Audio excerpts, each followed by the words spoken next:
And as a result of that, I'm on quite a mission to try to make sure all of us get a voice, to be more engaged in life and find a way to succeed. I'd like, if you don't mind, would you all please follow my directions? Would you all please get out of your seat and put your hands straight up and try to reach the ceiling, put them straight. Everybody stand up. Put your hands straight up, please, and try to touch the ceiling. And I'd like, if you will, to look around. This is a wonderful picture, and I promise you I will not sell it, but it's really very exciting because it's more important what we do than what we say. And in the business of trying to help people understand their career and navigate academic and career in the workplace, you and I should probably look inside and see how we're doing that navigation and how that's going for us. So I have one big question for you. I think that's why we're here, and this is the question. Are you learning as quickly as the world is changing? Very sobering. Everyone talks about change, but are you learning as quickly as the world is changing? Because we're entering in a place where we're actually looking at new notions of job. We're redefining work. We're taking a look about what employment means to our identity as an adult. And we're entering what we might call the fourth industrial revolution. Now, I find change rather easy for me to tell you to do, but I find it kind of hard to do. So let's demonstrate. Would you all please clap your hands? Good. Great. But I bet you clap that way all the time. You didn't even think about what it took to do it, you just did it. Because now what I'd like you to do is I'd like you to clap with your less dominant hand on top. And what did you notice? Not as loud, felt a little awkward, and the person in the back missed and hit the person next to him. So we're going to worry about that a little bit. Because even something as simple as clapping a new way takes a new cognition and lots of practice. But we typically don't stay with the new practice. We go back to what feels like the old time again. And for me to change, I typically have to listen to someone, thirdly, that I trust.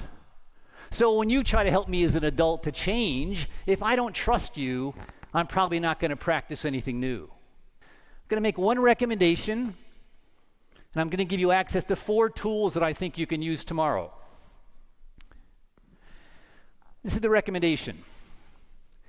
Career development may be relatively new, except for some wonderful leadership in the audience who have tried to share career development around your country. But in the U.S., we have a 100-year tradition of working in career development. And we're trying to figure out continually how to get academic and career together and merge it with what's happening in the workplace. And to me, the only answer is to look at what career development interventions and programs can do to bring that together. So can we leave this conference with a sense of faith in career development, a better understanding of it, and a real commitment to say, let me start with me first, and how is my career going and what I need to do before I suggest what may be best for you. Career development really asks, how do you want to live? We have a health premium that's going to allow us to live longer. We're not going to have one ages and stages routine that's predictable. We're going to have lots of cycles that go through our life. And we're looking at work almost in some way as, what is our calling? Can we get clear about what motivates us about our work? And how do we reimagine what it means to retire? Because career development is about how do we want to live our life? And I think we need to go from the notion of education to how do we engage people. How do we get them involved in their own learning, to stretch themselves, to gain new skills? And maybe we have to redefine work to be what I call purposeful commitments. Professor Feller, thank you very much. May we invite you to remain on stage for just a brief moment to answer some questions from the floor, if we have any. Prof. Feller, how can career development facilitators help others when they themselves are part of Workero Hiddenos? Yeah, if I understand your question, I do think it's better that we first look at ourselves. Start with us. How comfortable are you with VUCA? Do you assess yourself and how much you can add value and innovate? How technological savvy are you? And are you looking and stretching and finding a way to create and make innovation and finding ways to do things? Because if you're not living that, I'm not sure we have the potential to help other people believe us. So I start with myself first as best I can.